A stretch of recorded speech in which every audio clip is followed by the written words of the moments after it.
So I know I've met some of you from past semesters, but for anyone I haven't met yet, I'm Anne, and we are the Center for Long-Term Cybersecurity, so really a hub for cybersecurity research on campus. PLTC has two pillars that we think about for our work. One is to focus on the future, but really to help decision makers gain foresight for actions they need to take today. And the second is to expand who participates in cybersecurity in all dimensions, from what disciplines come into cybersecurity, what communities come into cybersecurity, and really grow the talent pool as well as the kinds of organizations that feel equipped to do cybersecurity. We have a few flagship research projects. One of them is our AI security initiative. If you're interested in that, our website is cltc.berkeley.edu, looking at all kinds of AI governance issues. We also have a program that's looking at structural vulnerabilities on the internet and places where there might be systemic risk. So looking at everything from the physical layer of the internet, like undersea cables and satellite links, all the way to what you might describe as the legal or social or cultural layer of the internet, looking at things like data localization laws. So that's another thing to check out. It's a program called the Internet Atlas. We have a big program in public interest cybersecurity that's looking at how can we make sure that under-resourced organizations have cyber defenses. So we have our citizen clinic, which I think probably people in here know about, but that's the hands-on cybersecurity class that you can take here at Berkeley, where you're paired with a nonprofit at higher risk of politically motivated cyber attack to help them defend against cyber attack and increase their cyber maturity. That's part of a network of cybersecurity clinics all over the country and all over the world now. And we also do research right now with the city of San Francisco about how do we provide better cybersecurity to community-based organizations who are working with the city. So that's just kind of a taste of what we do. Check us out. We'll also be back here, as Andrew said, twice more this semester with speakers who can just help kind of describe a day in the life and like the exciting kinds of careers that you can have in cybersecurity. So on that note, it's my great pleasure to introduce Derek Manky from Fortinet, and I'm going to read your bio because it's distinguished and I can't memorize it. But he leads FortiGuard Labs' global threat intelligence team at Fortinet. So be thinking about questions about threat intelligence, bringing over 20 years of cybersecurity experience to establishing frameworks in the security industry, including responsible vulnerability disclosure, which has exercised the responsible reporting of over 1,000 zero-day vulnerabilities. He's been with the Cyber Threat Alliance since it was founded in May of 2014. And for more than 15 years, he has been highly engaged with collaborative industry efforts, including the Cyber Threat Alliance, First.org, NATO and ICP, MITRE, Interpol, Expert Group, and the World Economic Forum Partnership Against Cybercrime. His vision is applied to help shape the future of proactive cybersecurity with the ultimate goal to make a positive impact towards the global war on cybercrime. So as you can see, Derek is not only like extremely well connected within Fortinet and what you guys are seeing from your platforms, but also with these multi-stakeholder collaborations between public and private partners to try and combat cybercrime. So I know you'll really enjoy this talk. We will do, 45 minutes or so of presentation, and then we'll make sure to have time for Q&A and time for networking with Derek in the second half of the class. And folks, I know there's some folks tuning in online, so feel free to put your questions also in the chat, and we'll read those out when we get to the Q&A section. So over to you, Derek. Thanks again for being here. Yeah, awesome. Thank you. So this is my favorite part of the job because, as Anne said, we get to talk about what we're doing to, as part of honestly passion, like fighting cybercrime, trying to solve a lot of the massive challenges. And there's still a lot of challenges to solve out there that we face in our space. We'll continue to. Just like, crime still exists in the physical world, cybercrime continues to grow. So I'm going to talk about some of those challenges today, but also, what we can do, what we're doing to in partnership in the industry to actually address that. Of course, I'm working with Fortinet. We're headquartered here in Sunnyvale. I've been with Fortinet for almost 20 years now. It's been a lot of changes for my career as well. I will talk a little bit about that from a day in the life, sort of where I came from first. And we get into a lot of the new projects that we're working on and what we're seeing. So it's been a long journey at Fortinet. I actually started myself as a software engineer and developer back in 2004, looking at a couple of products that we had.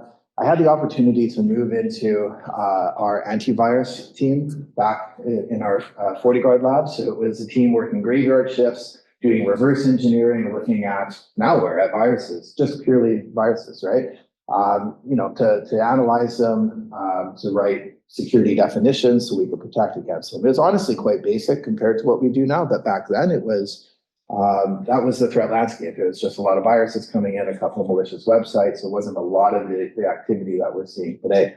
I got an opportunity to work on our antivirus engine, so I applied the development skills to our engine, which is really cool because the engine was ripping apart this malware, being able to apply those signatures to it and so forth. And really, after about 5 or 6 years, I wanted to go from the back office and start to work with the industry and start to actually address this, to talk about the things that we're seeing in the labs, and also see what we could do to innovate and defend against it. So around 2010, I actually took on our global PPP, which is Public and Private Partnership Program. So this is working with the private sector, how we can actually put competitive differentiators aside and work together to actually elevate, the barrier to make. Our whole goal is to inhibit cyber criminals, to impose a cost on them. They're running a business, and I'm going to show you today what that business looks like. They're running a business, and we need to put friction into that business, right? That's the whole goal. So this started even, nearly 15 years ago. The Cyber Threat Alliance, this was an interesting one. So we founded that in 2014. So this stemmed from a conversation between Fortinet and Palo Alto Networks. So our CEO, Kenzie, and their CEO saying, how can we actually put some differences aside and work together? Because we don't want to be 1 step forward and 2 steps back, right? There's an arms race we always talk about with cybersecurity. And so, we started putting some brainstorming in, looking at how we can actually not constantly be on the defensive, but be on the offense. And legally, we can't hack hackers, right? We're not allowed to do that. So we're at a big disadvantage because hackers hack, they try to hack organizations all the time, as you know. We're not allowed to do that. So how can we be strategic and really raise that level of defense in the industry against cyber criminals to really be a thorn in their side, right? So the CTA was born in 2014, and it's been a wonderful journey. We started with just 2 security vendors. Now we have 38 members across not just security vendors, but telecommunication, through research institutions. We have financial institutions in there as well too. And we have created a platform where we share every day millions of IOCs, indicators of compromise, trying to show what we know. And it's like the Venn diagram, right? Not one, when it comes to the world of threat intelligence, not one organization sees everything, right? So this is the world of threat intelligence sharing. We need to share information, address privacy concerns, of course. We have GDPR and all these other rules that we need to adhere by. But when it comes to sharing information on attackers, we can do that, right? And so we've been doing this since 2014. It became a nonprofit in 2018. And it's really, we've turned the industry around with this, because before this, there was a competitive nature where a security vendor would come out with a research article and it would blindside everybody else, right? Because there was no sharing involved. So now with the Cyber Threat Alliance, we have a trusted network where we share this information in advance. So everyone knows what's coming before it's released publicly. It's a trusted system. And everybody in the organization can be prepared. They can have defenses deployed, ready to go, which means that nobody is caught by surprise. It raises that level of defense. So It's been a great initiative in the private sector. I'm on the board of the CTA currently, and it continues to, we continue to add more members to it. The World Economic Forum, I'm very familiar with. So I'll talk about some of those efforts, what we're doing specific to cybercrime within the forum. And Interpol, right? Interpol is not direct law enforcement, right? They're not the people that you see on those Hollywood movies going in and arresting themselves. They're a facilitator, right? So they connect NCBs, National Crime Bureaus around the world, helping to facilitate the flow of information, issuing things like red advisories and notices, yes. But we work with them to actually issue intelligence packages, right? Our job is to not only look at what cyber criminals are doing, who are they going after, what are their targets, what are the tools and methods they're using, but it's also our job to find out who these people are.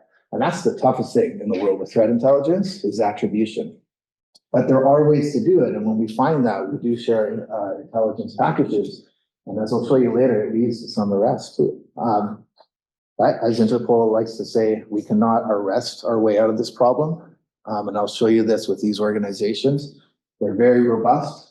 You arrest one of the malicious CEOs or kingpins and someone else is going to take their place, right? So we need to holistically work together, and I'll talk about some of those efforts. We're also doing innovation in the industry with MITRE first, so new protocols, frameworks to explain threat intelligence too, which is pretty cool.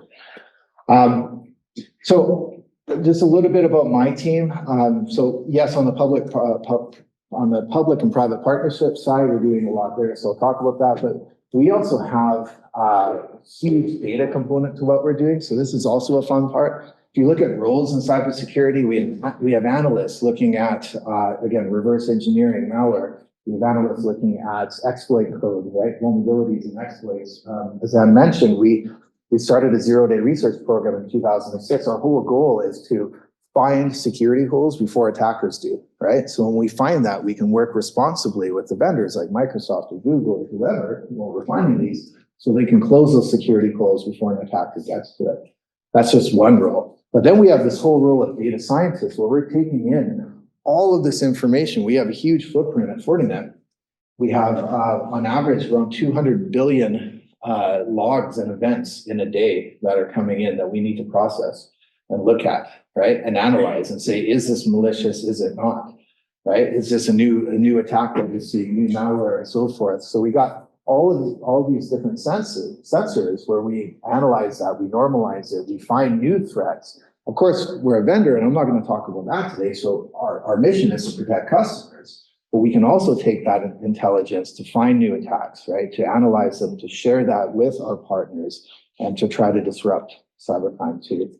So it's a very active network. Like I say, there's never a boring day in the office, never.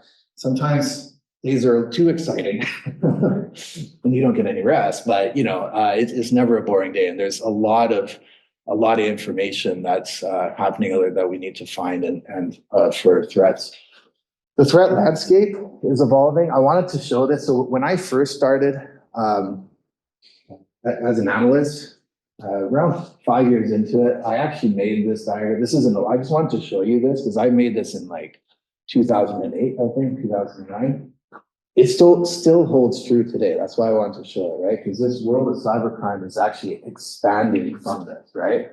But around 2009, 2010, if you look at, you hear about attackers all the time, but what we might not realize is that they've been building this for the better part of 15 years.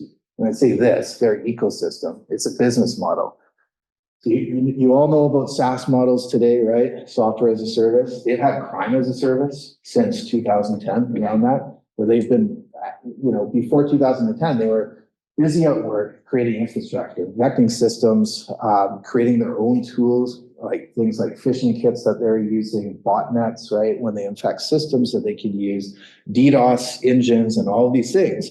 They had that for their own benefit, but then they realized they could license these and make profit off of this, right? So that's where CAAS really started back in around 2010, where they started basically outsourcing and offering these as services for all these different crime models that they had. So things like botnet rentals, right? If you want to rent a network of infected infrastructure, you can rent it at a tiered model for horsepower, right? I want part of your engine, half of the engine, all of the engine to launch a giant DDoS, a distributed denial of service attack.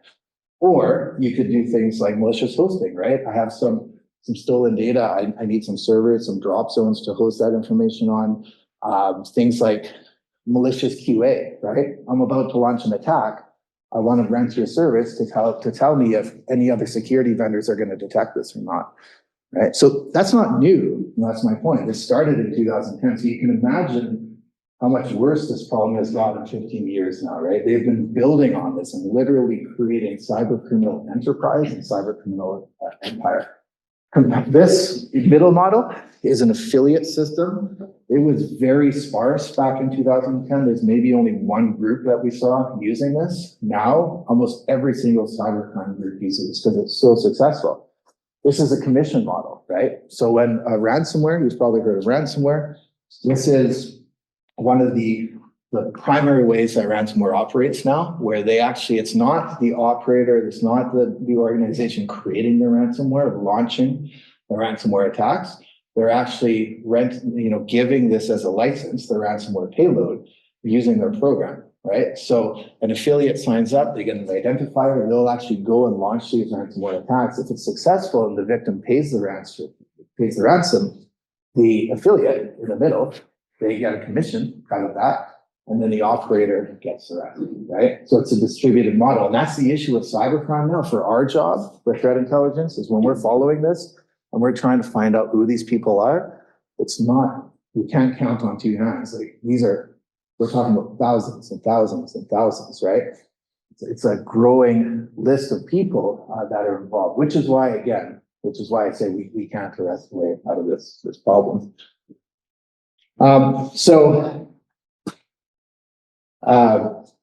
This is a fun image I created with Midjourney, looking at cyber criminals and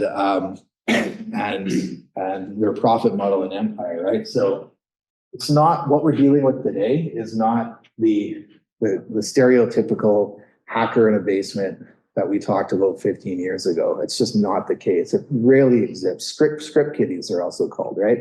Rarely exists. Yes, you have some people tinkering with these scripts and codes, but it's not going to make a lot of money nowadays. And really what we see because of this 15 years of development is true cyber criminal enterprise. Most of these organizations we're following with their threat intelligence, they have over 50 people in their organization. They have business units. So you have, again, an orchestrator, a CEO running this. You have a money mule network. So when payments are made, they need to obfuscate the trail of the funds, right? Through cryptocurrency. They have to wash that. So it's money laundering. So and that's all part of their business unit. They have a penetration business unit. So those are people that are just looking to do hacking, right? They have forging, financial fraud units also in there. Like there's all these different components now made up of these criminal enterprise organizations. And this is something I've been talking about for a couple of years now. This is a phenomenon that I've been noticing for 2 years, where we're seeing this convergence happening now. So what I mean by that is like typically if you look at attacks, you have two main players. You have nation state APTs. So these are these again have been around for almost 2 decades now. These are highly targeted attacks that are not financially motivated, right? So they're politically motivated. They're looking at going after critical infrastructure, typically oil and gas, energy, electricity, and so forth. We've seen these in the news before. Going back to that 2010 timeframe that I was talking about, like Stuxnet was one of the most famous ones that happened. Our team actually worked on that, so that was interesting on the payload when that happened. But there's so many more, of course, that have happened since then. But that's an example of APT, right? Because it's very targeted, going after a very, it's not high volume, right? It takes years of development. In fact, they spent literally, in those cases, 2 years to create digital certificates, zero-day exploits to create the payload, the malware that's going to go in those systems. It takes a long time, right? And so these are low and slow sleeping giants, I call them, right? You might not be familiar with this. In our world, we speak MITRE ATT&CK. So this is a framework. Any attack into a system follows the same methodology. It's just like anything, right? Like to get into a network, you need to do reconnaissance. You have to know information about your target. You have to create a tool, a way to get into the target. You got to deliver that, penetrate it. Then when you're into that target, you have to execute. You have to move through the network, find data, take the data out of the network, right? Any attack operates this way. So we just model it using these frameworks. Cybercrime is usually focused on this, right? They're quick hits in and out. So they're not low and slow. They're not these sleeping giants. And they're associated with ransomware, money laundering, business email compromise, which is a big one as well too. And there's, there's a finite amount of these groups. So we actually track them. They have numbers. You've probably heard of these, APT 29, 28. We have these crazy names associated with them, like Cozy Bear, Fancy Bear, right? That's this group on the left. Cybercrime, a lot of these, right? So that's that criminal enterprise it's talking about.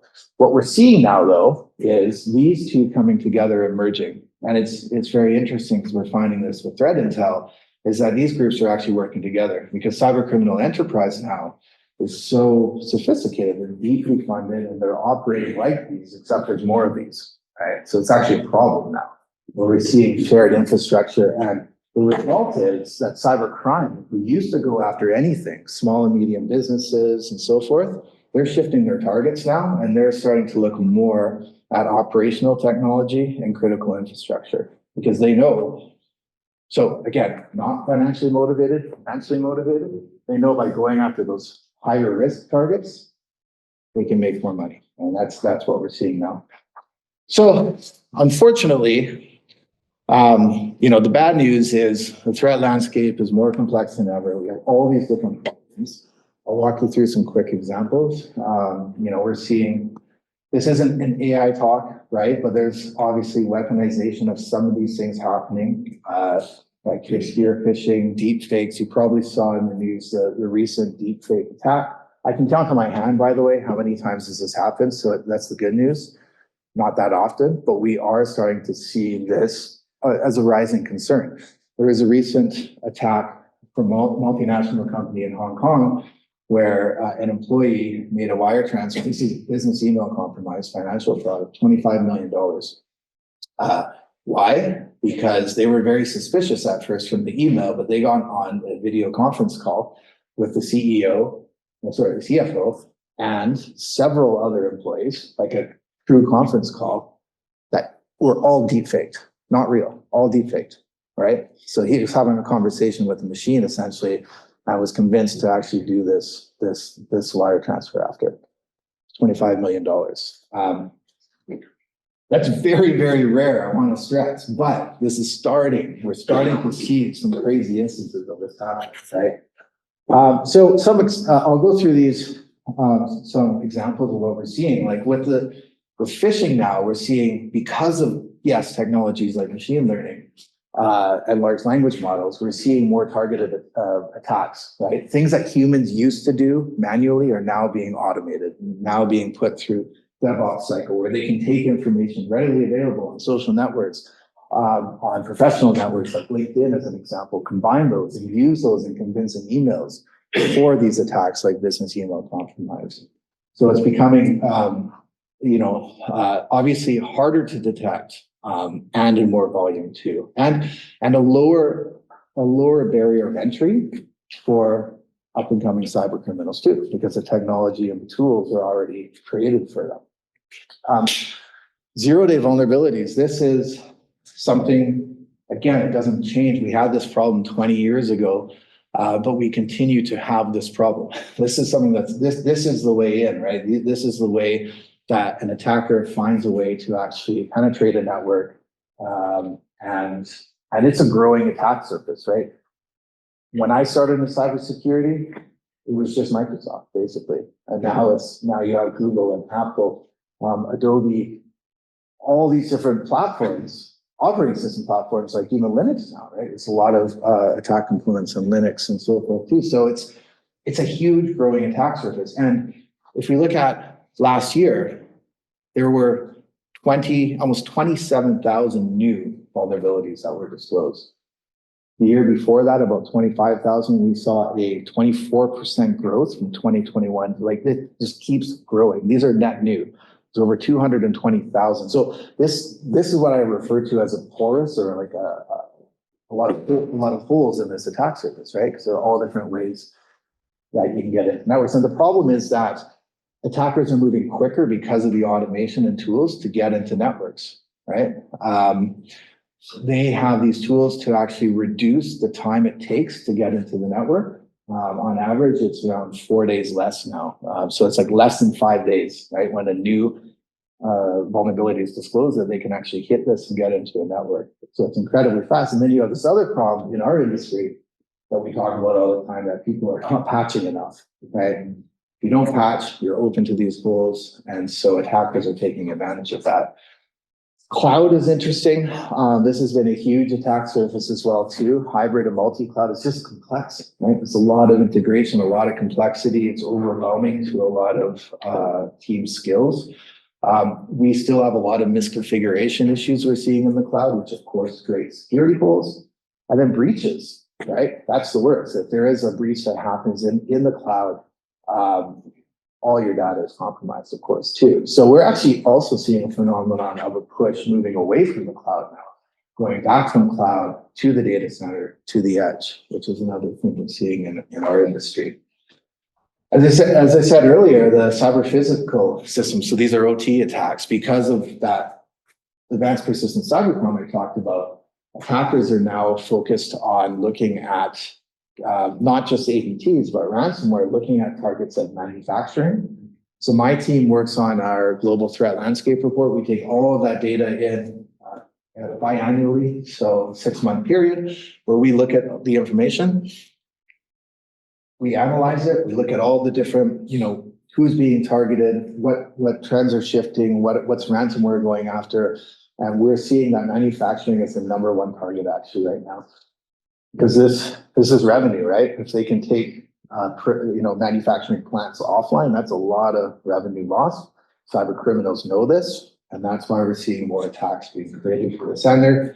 They're actually creating, the other problem we're seeing is that the air gap is being removed. So there used to be this concept of air gap in critical infrastructure, meaning that you had to go into the building, old school days, plug in an RS-232 stereo cable and then do your work, right? Yeah, that doesn't really happen anymore, right? We actually have this convergence with IT networks and OT networks being converged, where you have connectivity, and even in some cases, contractors, which is worse, working with these two that can be compromised. And yeah, the other thing here is, this is one of the biggest concerns, I think, is that the ransomware, as you know it, you've heard about this a lot, is because it's one of the most profitable models for cyber criminals. They're changing their focus on this, right? We've actually seen with my group, our threat intelligence report, a decrease in the volume, but an increase in the ransomware payments, because again, they're moving away from small and medium businesses and going to these critical targets. Almost half of all ransomware attacks, this is just from our latest analysis, almost half of all ransomware attacks are now targeting our operational technology, which is a huge shift from before. And the infections too, they're moving quicker. This used to be like, when an attack got published, think of like, you've probably heard of Log4j, right? Some of these big attacks that happened in the past. When those are published, now attackers, I say attackers because it's not just one group. We're seeing like, all these mix of different groups, like 10 or 20 different cyber criminal groups moving on this within a week. Going back to the APT days 15 years ago, you had a long time, right? These were low and slow attacks. You could take a response, usually an acceptable response window would be in weeks. Now we're talking about days, and in some cases, 24 hours, you need to respond to these attacks. So it's just because they're automating the way that they can pick this up, put it into their exploit chain and attack those. And the other thing, the other problem we're seeing here is the extortion model. This is their playbook, and it's crazy because unfortunately they're innovative, right? When ransomware was first created, and I did a talk at a security conference in 2011, called All Your Data Are Belong to Us. And it was the first versions of ransomware that we saw. They were just doing this, just a single extortion model, which was just data encryption. This is classic ransomware. They go in a system, they say, hey, I have your data, I've encrypted it. You want it, you pay me, I'll give you the key, and you get your data back. That doesn't really work anymore because it worked for a while. And then after that, organizations started putting in data backup strategies and they became more resilient. So then attackers started moving to double extortion models, which is very prominent today. Because they say, okay, well, data is maybe not as useful to you because you can get it back. But if we look at your intellectual property, because they're exfiltrating it, it's going to be a big problem if we post this publicly, right? Your source code, right? To your engine, your customer data, whatever. So this is the threat now. These are all threats, right? This is a threat to the victim. So unless they pay, they'll post that. We see this happen all the time. We're also seeing triple extortion. They continue to add more threats, essentially, right? They want to be threatening. So now we're seeing triple extortion, which is saying that we will actually go and release customer data, right? So it's not just the victim organization, but it's that whole value chain to the victim that they'll release that information to. And quadruple extortion, this is the latest trend where we're seeing wipers now. So ransomware is not destructive by nature. It can cause downtime, but now we're seeing wipers being created, which are actually take systems completely offline. That's their newest threat, basically saying, unless you pay us, we're gonna, we're gonna take all these systems offline. It's gonna take you a long time to recover those.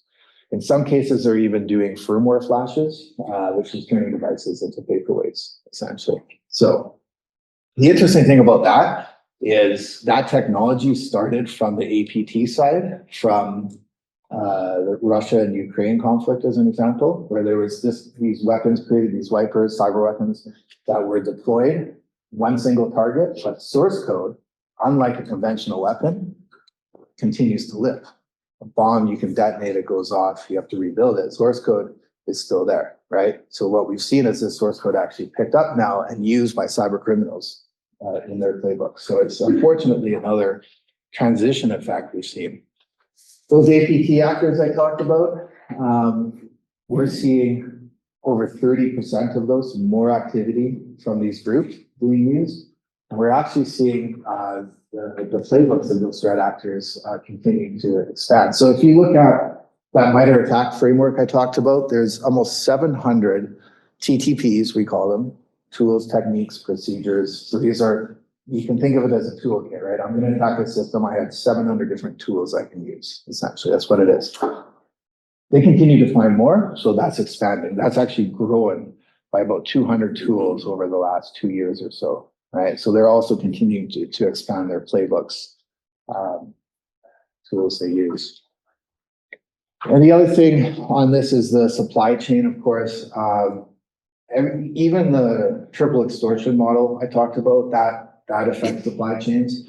But of course, open source is still a big problem. Log4j, I mentioned that earlier, it's a great example of that, where it just has this huge ripple effect, right?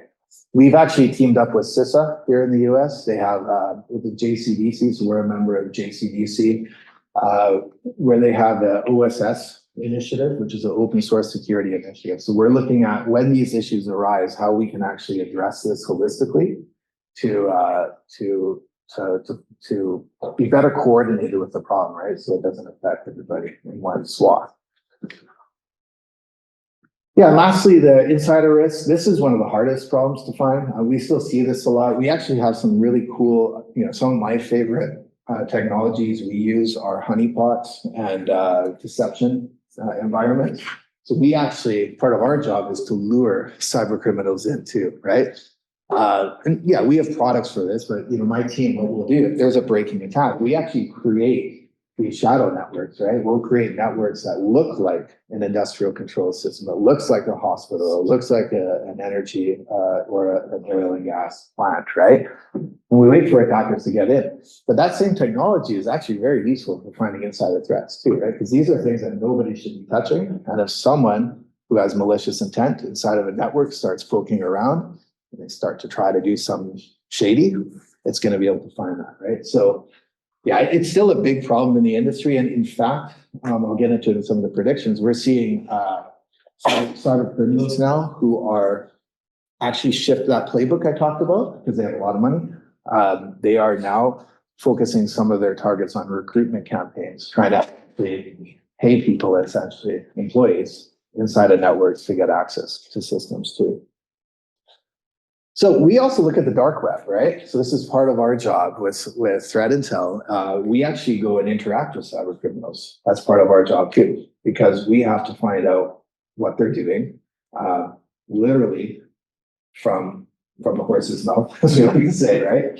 On these sites with, like, you know, Telegram channels and so forth. Like, we actually go to these forums. This is how they run their business, right? They're offering their services on these dark web forums. You have to be invited into them. When you get into them, they'll be posting new, malware kits, ransomware for sale. So of course, if we find that, we can protect against it. Well, we can also work with law enforcement on this too, right?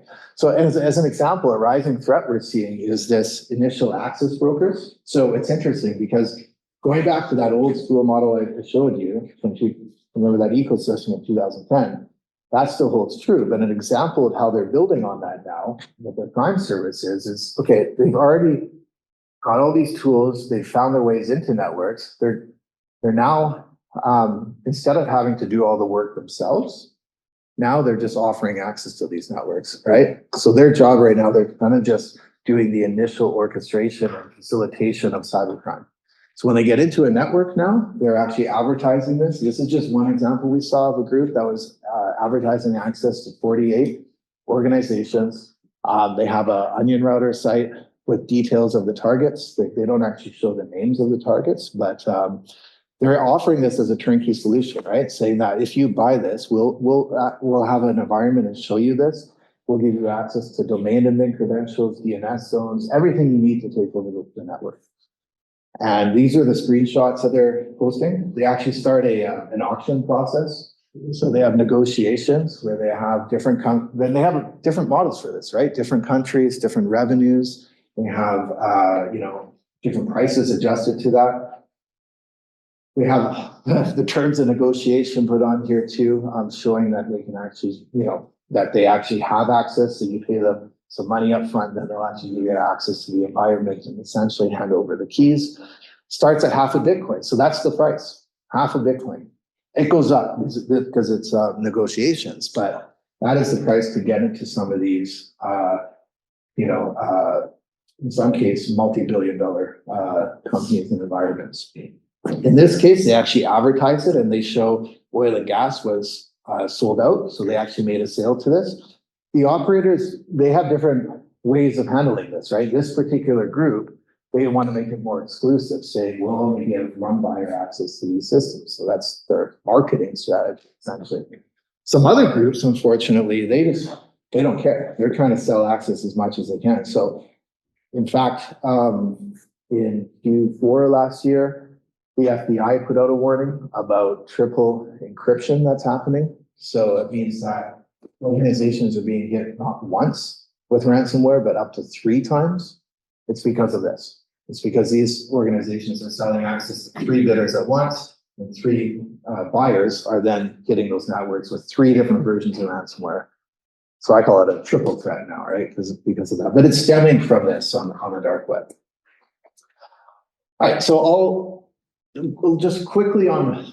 Every year I work on our threat predictions, talking about what we think the future is going to look like. And we partner with CLTC on the Cybersecurity Futures project, so that's great too. This is short term though, this is looking at this year. So a couple of things, right? One, I think we're going to see more of a shift onto those critical industries. We're already seeing that. I mean, we're already 2 months of the year, but more of a focus on those go big or go home, less volume, more targets. More of these zero-day brokers, so selling access to, as they find these vulnerabilities into networks, and those recruitment campaigns, right? We're actually seeing them, right? We're seeing these convincing emails being sent in, offering money to employees, also to try to recruit cyber criminals into networks, because they need money launderers in their networks, which has a huge legal implication, of course, but people aren't aware of this a lot of the times, and it's those you know, get rich quick from home schemes, right? But people fall prey to this, especially with the economy today too. And also with large language models, we're going to see more regionalized attacks. So what I mean by that is like clever local language, right? Think Spanish, think all these different languages that they can put into these regionalized attacks using regionalized events as well to make it more convincing. That used to be very manual before, but now it can be done with more scale. And the other thing is this. There is a big space race right now, and this is a big, so I talked about that air gap. This to me is one of the biggest concerns in the future, is that air gap is going to be completely gone. I like when I can find some time, I do mountaineering, I like hiking, I like to put a backpack on me and go 3 days into the wilderness and just disconnect. It's very hard to do. In the future, it's going to be almost impossible because there's going to be no such thing as no cell service, right? In fact, it's already happening. We have Link Global. They launched in 2023 direct 5G from satellite, low LEO, low Earth orbital, to cell phone. And SpaceX has also launched this with the 250 array. They did a Falcon X launch last year. So it's already there. They're testing it in space. There's licensing models being set up. It's scary for two reasons. One, it's going to be harder for me to disconnect in the future. But two, this offers a huge attack opportunity for attackers, right? Because those operational technology, think about it, these big like windmills, a lot of these critical infrastructure, even forestry and mining and all of these things, they have plants in remote areas that are not connected to the internet, right? They don't have connectivity. They have field engineers that go in and plug into these networks. For convenience, now they're going to be able to be easily hooked up through 5G direct. And that poses a big problem. It's just a big connected attack surface in the future. All right, so I'll end on, and then we can open it up to some questions. Fighting cybercrime. So that's all the bad stuff, right? So what are we doing about this? Again, this is something that I think is just, it's a big passion for mine, but some of the most important work we can do on the public and private partnerships. So this is a little bit of a timeline of what we've done since I started our program, again, about 2012. So we work with a lot of different partners, right? We started in 2012 with First.org. So this is a national CERT and CSIRT. So that's National Computer Emergency Response Team. So CISA is part of this. You have all these different national level certs responding to threats, right? That are a threat to the national infrastructure.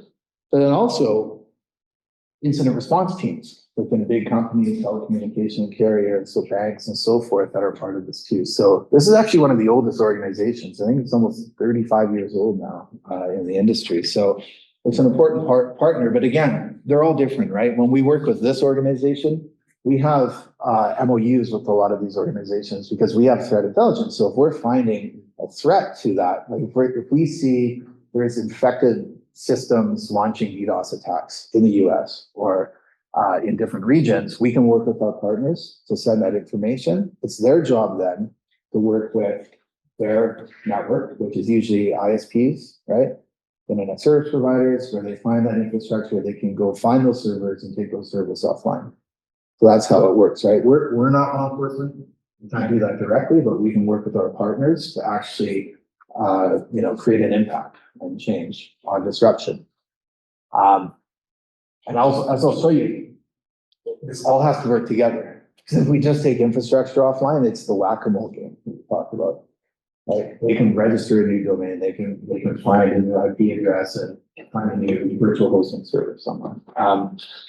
MITRE, as I said, we're part of MITRE Ingenuity, also the Center for Threat and Informed Defense. I can have a whole nother talk on that. It's very strategic and how we're actually doing a new level. This is like Threat Intel 2.0 or 3.0, whatever you want to call it. It's a new framework and generation of how we're actually like game boarding. We're creating game boards on threat intelligence and following, predicting moves, right? Because they have those 700 tools I talked about. We're actually able to map that over time and look at what's the probability of this tool that they're going to take out and use in this attack, so we can actually anticipate that and be better on the defense for that, right? I mentioned Cyber Threat Alliance, Interpol, I have a slide on that I'll talk about. NATO, they're all different interests. With NATO, we work on obviously the allies, right? So that region, but we're also looking particularly at the wiper threat, cyber warfare capabilities, not cybercrime as an example, right? And here with with the CLPC, of course, we just became working with the Cybersecurity Futures 2030 project, which is a great initiative, and I was here back in December as well, visiting for that. So it's all different visions and implementations and aspects of threat intelligence, right? All different forms. That's the exciting part. There's so many different things that we can do with threat intelligence, but it all stems from that research work that we're doing. This is a little bit of a geeky slide, but I like it. So just to give you a little bit of example without being too technical, one project we worked on is called EPSS, which is an exploit prediction and scoring systems. We're applying machine learning models to, because we have a big data pool, right? We're seeing telemetry on attacks. And so when an attack happens, now we're able to put a whole bunch of factors into that based off of our telemetry and patterns, baselines and trends to see what the probability of this being a problem in X days, right? Is this going to spread like wildfire in 2 or 3 days, or do we have some time, right? And we can prioritize response based off of that. So we're actually mapping that to these big, and it changes over time, but we're actually mapping that to these big outbreaks and attacks that we're seeing now. So it's really interesting. We've been doing this for about 2 years now. We've got to a confidence rating now for these very high, like the top 1% that we're seeing, that we have this huge factor, right? In this case, 300x times plus that this is going to be attacked in a 7-day window. Like we're starting to get confidence on some of these things that we can actually work on and issue advisories, which is quite interesting. This initiative is actually a special interest group from that first.org. So one of the first partners that I talked about. They have these different working groups. And that's just one good example of that. Can you use the data from the exploitations in the wild to figure out how well your outbreak alerts are actually performing versus baseline? Exactly. That's super interesting. Yeah, this is an overlay from some of the outbreak alerts. Yeah. Okay. It needs a lot of improvement, of course, but yes, that's Okay. Because you can characterize, subsequently you can probably characterize the types of attack that are actually likely to be alerted. Yes. Versus not. Yeah, okay. Exactly. That's really cool. And the reason we created this is because if you if you look at vulnerabilities when they're released, there's a CVSS scoring model, which is it's static. So it's when it's released, here's a rating. If it's like 9.x, this is critical. But it doesn't take into it, it's not dynamic, right? It doesn't change over time. It doesn't take into account all these different factors. So with this, it's dynamically looking at that. And that's why it changes over time as well, too, based off of it. Yeah. Okay, so yeah, this is just so I already talked about Cyber Threat Alliance. This is mitigation. Again, we're trying to take the element of surprise away from the attackers to increase that barrier through the vendors. And it's awesome. It's so refreshing because if you look at these logos in our industry, some of our biggest competitors at Fortinet are in here, but when we work together, again, our competitor is the attacker, right? We want to level that playing field. We get in rooms, we get on the back phone, but we get on phone calls when events are breaking and we share knowledge, right? And actually, we bust myths too, because a lot of these myths, you hear stuff in the media that you have the lion's share of security experts in the industry getting on a phone and basically saying, we're not seeing this. Media's talking about this, but this is wrong, right? We've done that in the past. So it's very refreshing and it's great to be able to work together in a trusted network. And with the Interpol, so I was there at the IGCI, so this was in Singapore before in Cybersecurity Week. But we're working on strategic programs, and we're doing not just helping with intelligence packages in red, but we're also working on cyber surge campaigns. So we're taking our threat intelligence in the way, like in different regions. In this case, it was in Africa, where we're finding, what are the top 10 problems? How can we relay that into an operational model for law enforcement, where they take that into the surge campaign to do training for law enforcement? Because there's a lot of work that needs to be done also for training so that they can understand the problem and start to adopt a framework to address that in the industry. So that was actually the second time we did this in Africa. But threat intelligence doesn't just go to arrest. It's also training and knowledge, right? That we use for empowerment in these areas. But yeah, arrest also. So as part of the Gateway program, this is not just Fortinet, of course, we're one of the partners, but we contributed to intelligence packages last year that led to 15 arrests and about $40 million recovered from financial fraud and loss too. That number can get bigger, right? Because quite frankly, the cyber criminals are making, nobody knows the number, it's in the trillions, right? A lot of money. So we need to get better at this, but this is a way that we can start to work and scale on this too. The way it works is when we supply these intelligence packages, our intelligence can't be used directly in court, but they can be used to obtain warrants. So law enforcement will then take our intelligence package to obtain a warrant. If they get the warrant, they'll go into the attributed cyber criminals place, and you've seen some of these probably on the news, where they'll do a raid, get hard drives, get the evidence they need, and then they can use that to prosecute. So our whole goal here is disruption. And what we're trying to do now is bring all of this together. That 15 years of work that we've been doing, we want to try to bring this sort of into one ecosystem. And so we're taking the work we're doing at Cyber Threat Alliance and intelligence sharing, the work we're doing with law enforcement, and we're putting this now into one ecosystem under the World Economic Forum called Cybercrime Atlas.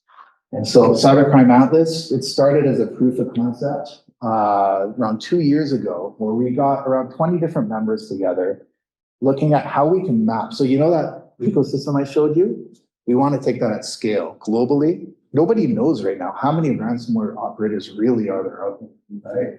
There's a lot of question marks still. We know these names, we know some of the groups. We don't know how these groups are working together, right? There might just be only one or two of these force multipliers behind us. We're trying to find all that out. And this is a global effort between researchers, where we started a proof of concept. We had over 20 analysts working every week, about 1,000 hours through the week. We found over 50,000 different points of disruption after a year. So this was a proof of concept. We presented it at RSA conference in 2022. After that, we got actually full-time funding. So Fortinet, one of the funding grantors with Microsoft, PayPal, and Hander. Now we have governance that we're setting up. We have working groups. So we have an investigations working group. We have a disruption working group. And the whole point is to use open source intelligence. Because when you work at a global scale between public and private sector, you have privacy concerns. You have a lot of barriers, right? That's why it hasn't really been done before. So we're actually starting with open source, and you'd be amazed what you can find with open source intelligence. Even especially court indictments that you can get, but there's a lot of mapping that can be done from this. It alleviates data sharing concerns, privacy concerns. It's actually rich with information. It crosses borders. You hear that cybercrime, there's this saying, my colleagues at Interpol don't like it, that cybercrime has no borders, and they keep saying, yes, it does have borders, we just can't enforce them all the time, right? So there's a lot of good benefits with open source intelligence. And the cool thing about what we're trying to do here is disruption. So create friction in the cyber criminal ecosystem. So it's not just like the old school methods of this, as I said, where taking down servers, arresting one or two people, taking down some domains. They can bounce back from that. Unfortunately, we've seen this over time. There's been some great operations in the past for ransomware operators, but honestly, if you look at the threat landscape report that we released, a lot of the top botnet and ransomware operators, they're still in business 10 years later because they're resilient. So this is the way we need to approach it. What we're trying to do is have a coordinated response where we do everything at once. We can take infrastructure offline, we can do arrest, we can freeze bank accounts, we can recover funds from crypto wallet addresses seized. We have to follow the money with cyber criminals. That's the way to go. And so what we're identifying is all these different choke points, looking at their social media accounts, how they're moving money through money mules and cryptocurrency and so forth. So we have partners in here now, not just security vendors. We have Coinbase, we have Binance, we have PayPal, we have Bank of America. We got all these different members on the finance side, but also on the security side, and Interpol and Europol all working together under one thing now. So it's very exciting, and we're moving it into an operational phase this year. This whole idea here, going back to that game of chess, this is what we're doing with attackers, right? It really is a game of chess. I mentioned playbooks earlier. You can think of playbooks in football or hockey. I'm from Canada, but you have to know the offense. You have to know, again, what their typical moves are, what their plan of attack is, and then you can create a better defense for that. With disruption, it's the same idea. We're looking at all these different tools that they're using, and those 700 tools in that attack kit, all the different infrastructure, all the things that matter to them, and we're trying to take those pieces off their chessboard, essentially. It's never going to end in a game of checkmate, unfortunately, in my point of view, because crime still exists in the real world. As long as we have the internet, yes, we can get into arguments with quantum, but we can mitigate the risk, and that's the whole idea that we're trying to do with disruption. We got a long way to go. As I said, there's good progress we've made here, and it's promising, and it's so refreshing, because in our industry, everyone wants to do the right thing. They want to work together. It's just hard, right? And that's what we're trying to do and solve. So that's, to me, a good note to end on, because there's promise, right? So that's the end of my presentation.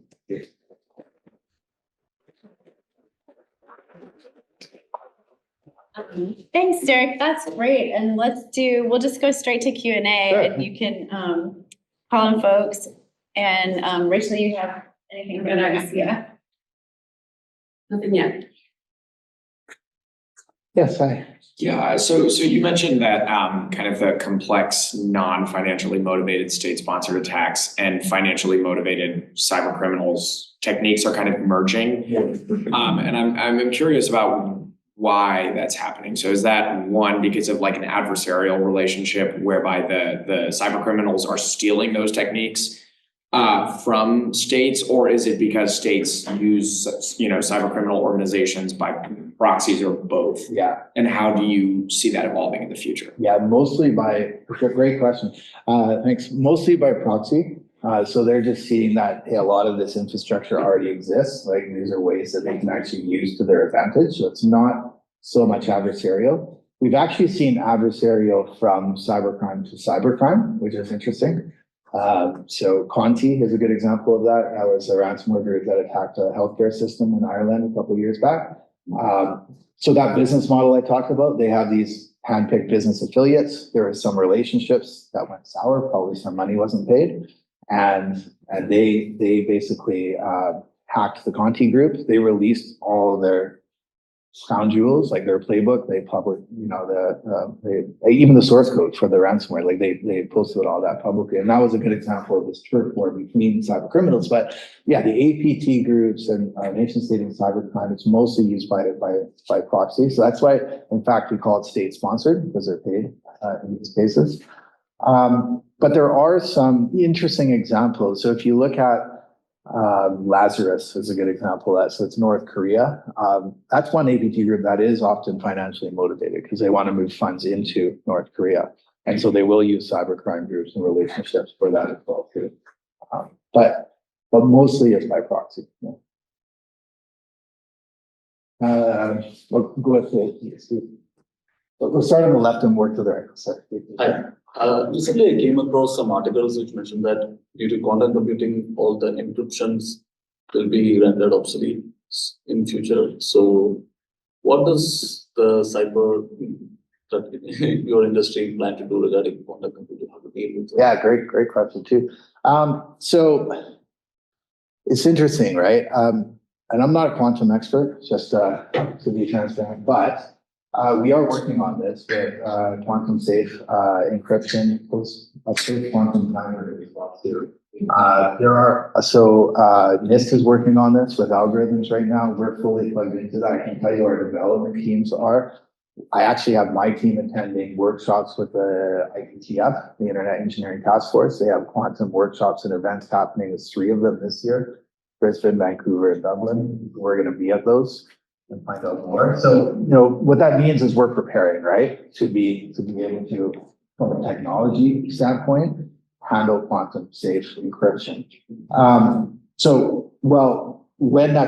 You have to keep in mind that that has to be universally adopted. I mean, it's like IPv6, right? It has to be universally adopted. And then at that point, yes, when we have mass adoption in the industry, it's going to start rendering those other algorithms obsolete, but we'll already be ahead and ready for the new ones. That's the idea. Yeah. Next question. Yes. Oh, yeah, so we just talked about this in our cyber risk class yesterday, by how ATPs exploit a vulnerability, and then how the ransom people like necessarily don't work together, but they piggyback on that. Right? So they see this vulnerability, they piggyback in right away and try to send attacks into that vulnerability. Yeah. Right. So how do the SEC play into that? Right. Because the SEC is now saying, like, if you find out you have a vulnerability, you have to disclose it, right? And the moment you disclose that, you don't have a way to patch it, then you open up attacks. Yeah, so the SEC, it's on breaches. Right? Okay. So it's when you actually attack and you have a breach to notify. That's another issue though. Because now we're talking about incident reporting, which is a whole nother ballgame. There's a lot of work that needs to be done with that, but it is moving in the right direction. But yeah, with the SEC in particular, it's a 4-day window. So within 4 days, they want to form a form part of that. Yeah, that's right. Sent in, and the issue is that there's usually not enough information in 4 days, right? So it's good by nature to do, but at the same time, what we're experiencing is that any organization within a 4-day period, if you think about threat intelligence and incident response, right? You have to do forensics, you have to do log tracing, you have to find out all the intelligence and correlate it. That can take weeks, not 4 days, right? So in that 4-day window, it can be reported, but it's usually a lot of question marks still. So that's it's actually a good use case again for how we're trying to advance threat intelligence and tighten up that window through automation and things on that. But yeah, the vulnerabilities, when they are actively attacked, like a true 0-day, they are usually piggybacked on. So again, Log4j I mentioned before, that was one where we saw in 7 days, like well over 10, like we saw ransomware, we saw crypto miners, like that's privileges, all these different things, different groups used. I mean, just fresh blood essentially, right? Yeah. We talking about this that Cisco or something, there was like just one released in the last 7 days. Yeah. Yeah, but in the world of vulnerabilities, unfortunately, like I said, there's almost 27,000 of these last year. It's probably going to be more this year. So there's a lot. There's going to continue to be a lot, especially because of IoT devices. Now there's so many more devices, more holes, more vulnerabilities. In reality, what we're seeing, so again, you'll see this in I can send the links later. We have our own threat landscape report. And we're going to be releasing ours in the next couple of weeks. In that report, you'll see that there's a majority of those vulnerabilities that are actually attacked are like 5-6 years old. That's the other problem. So yes, there is this 0-day problem, but in fact, the bigger problem is what we call end days, because once it's patched, then it's end. Clock keeps ticking, right? A lot of them on average are 3 to 5 years old, and that's the patch management issue that we've been talking about for decades now, unfortunately, but it's still there. We have something in that report called the red zone. So it's a correlation we do. And this is a good news scenario, right? Where we look at that whole attack, 230,000 vulnerabilities, and we look at active attack surface. And we look at open attack surface, which is how many systems actually are exposed to those, and it's much less. It's around, I think it's around 25,000, which is a much smaller number. And we look at the active attack surface, which is around 10,000 of those too. So it actually translates to only about 8% of that whole attack surface are actually being actively attacked. So it seems overwhelming, but when you look at it that way, there's ways to prioritize the response to it. Yes, sir. I have a question about specifically attacks on OT infrastructure, stuff like that. How much of it is it like web-based versus like hardware, like using rubber ducky or like Flipper Zero or other sort of like interesting hardware devices? Yeah. How much is it like web-based versus like some combination of hardware? And also sort of similar, is it more like nation state like sponsored or? Yeah, so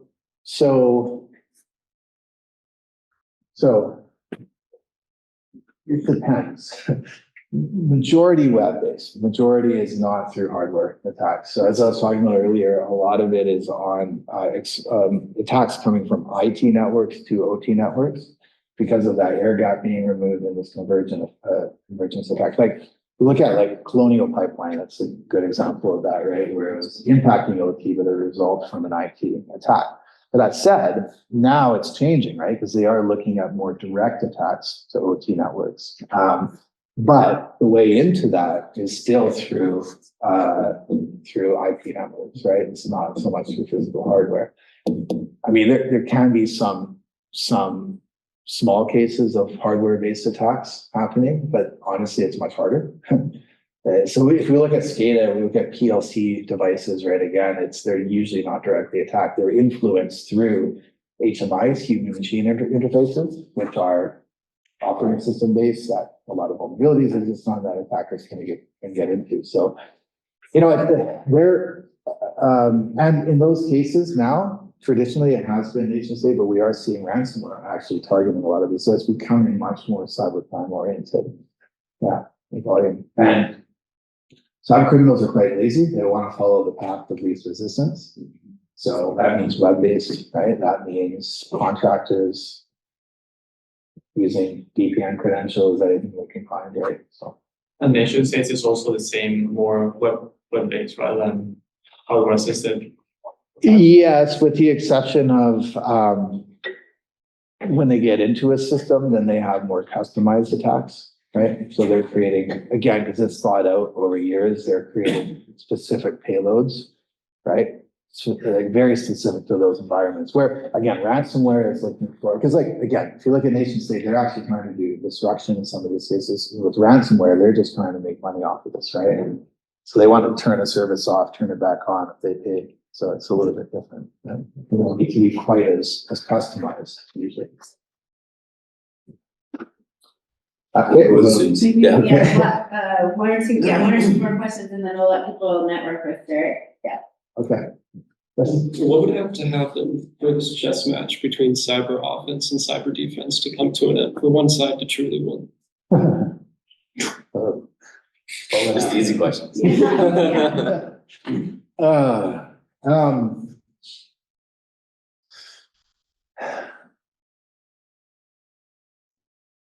I honestly don't think it's possible, but theoretically, you would have to.